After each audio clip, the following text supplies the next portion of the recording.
Well, because of the universality of media, it's almost hard to judge what an average person is and how many hours they interact with media.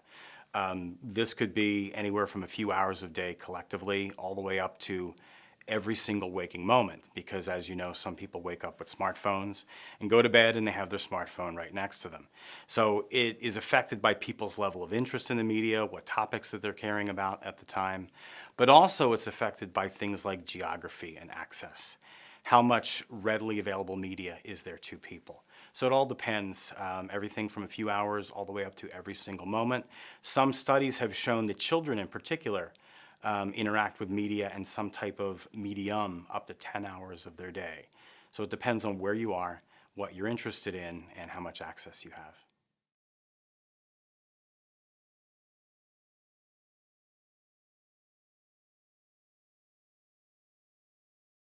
Absolutely. People see media whether they like it or not. People see media and don't realize that they're being affected by it.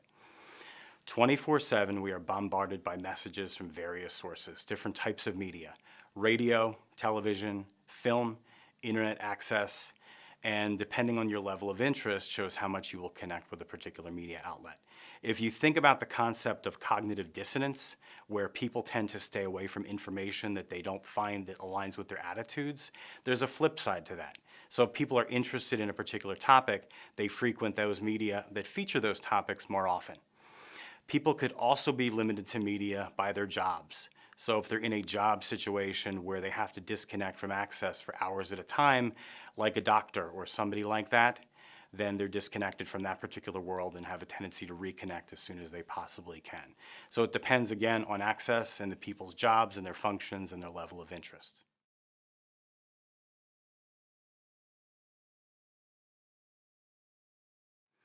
Well, from a day-to-day basis, the media is there to help people feel that they're a bigger part of their community, their country, their world. And it helps them make decisions that are potentially better ones in their lives. So they'll seek out information, again, that they feel that they can relate to in an effort to be part of this bigger system.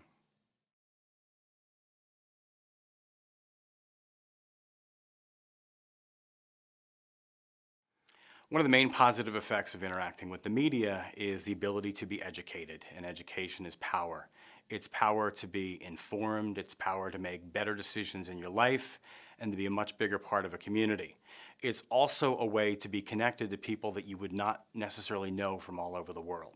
So the universality of media is the most ultimate expression of being a part of a global community.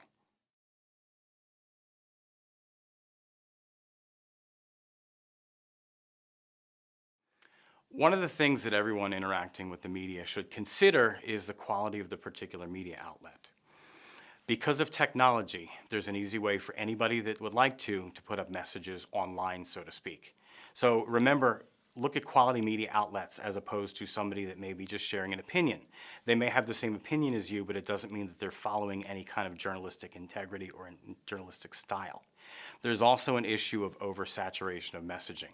It'll be interesting to find out many, many years down the road as the media continues to grow, whereas humans, we get to a certain point where we start to shut down messages by sheer volume. So misinformation, oversaturation of messaging, and things along those lines are what are the negative qualities of the media.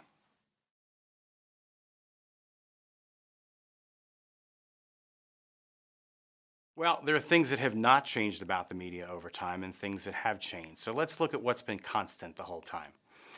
The purpose and the content of media messages has not changed. If you go way back in history and look at how the Greeks promoted the Olympics, you look at the invention of the printing press where people could see words on a paper for the very first time in a book form or even in a daily newspaper form, accompanied by the town crier, someone whose job was literally to stand on a street corner and ring a bell and scream messaging out. These are all communication channels.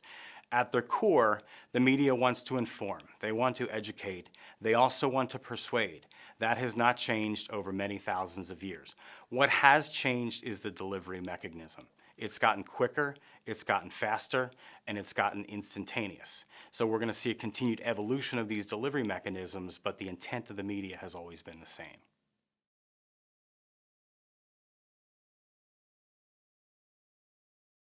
The media obviously has a really exciting future. There's going to be an increase in technology, and more exciting is the increase in technology around the world. So people that did not have access to certain media will have more access to media as the years go on. This is just going to increase our connectivity from a global basis and allow people to essentially meet each other, interact that never ever would. With this technology will come message saturation as well. So consumers of media are going to have to make a more direct choice about what media they're interested in and what not.